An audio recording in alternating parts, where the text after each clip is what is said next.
Florets में आप सभी का हार्दिक स्वागत है। समय है आज के सुविचार का। आज का सुविचार, अपनी जिंदगी के लक्ष्य स्वयं निर्धारित कीजिए, क्योंकि आपकी सफलता और असफलता का सबसे अधिक प्रभाव आप पर ही पड़ता है। दोस्तों, अपनी जीवन के लक्ष्य स्वयं निर्धारित करना सबसे महत्वपूर्ण और निर्णायक कदम है। जब हम अपने जीवन के लक्ष्य तय करते हैं तो हम अपनी जिम्मेदारी और भविष्य की दिशा को स्पष्ट रूप से समझ पाते हैं। आखिरकार हमारी सफलता और असफलता का सबसे अधिक प्रभाव हम पर ही पड़ता है।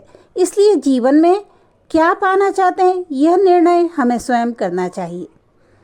कई बार लोग दूसरों की अपेक्षाओं, समाज के दबाव या परंपरागत सोच के आधार पर अपने जीवन के लक्ष्य तय करते हैं।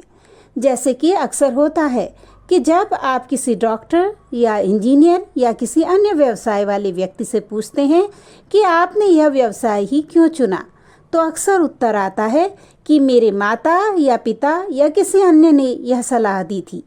कभी कभी तो हम स्वयं के सपनों को पूरा करने के बजाय उन सपनों को पूरा कर रहे होते हैं जो किसी अन्य ने कभी अपने लिए देखे थे।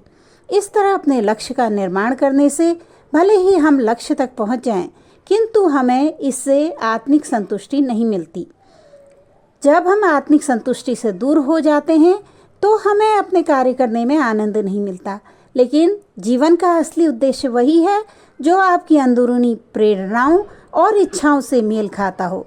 स्वयं के लिए लक्ष्य निर्धारित करने से व्यक्ति अपने सपनों को साकार करने में सक्षम होता है और यह प्रक्रिया आत्मविश्वास बढ़ाने वाली होती है। लक्ष्य निर्धारण से स्पष्टता आती है और इससे जीवन में अनुशासन और फोकस बनाए रखने में मदद मिलती है। जब आप अपनी जिम्मेदारी खुद लेते हैं और अपने फैसले स्वयं करते हैं तो आपको अपनी असफलताओं से भी सीखने का अवसर मिलता है। असफलताएं सिर्फ अनुभव बढ़ाने और सुधार की दिशा दिखाने का माध्यम होती हैं, जो अंततः सफलता तक पहुंचने का मार्ग प्रशस्त करती हैं। इसलिए अपने जीवन के लक्ष्य स्वयं निर्धारित कीजिए। यह कदम न केवल आपको आत्मनिर्भर बनाएगा, बल्कि जीवन में संतुष्टि और सच्ची सफलता पाने की दिशा में आपको मार्गदर्शित करेगा। हमें उम्मीद है कि आज का सुविचार आपके जीवन में एक सकारात्मक परिवर्तन लाएगा।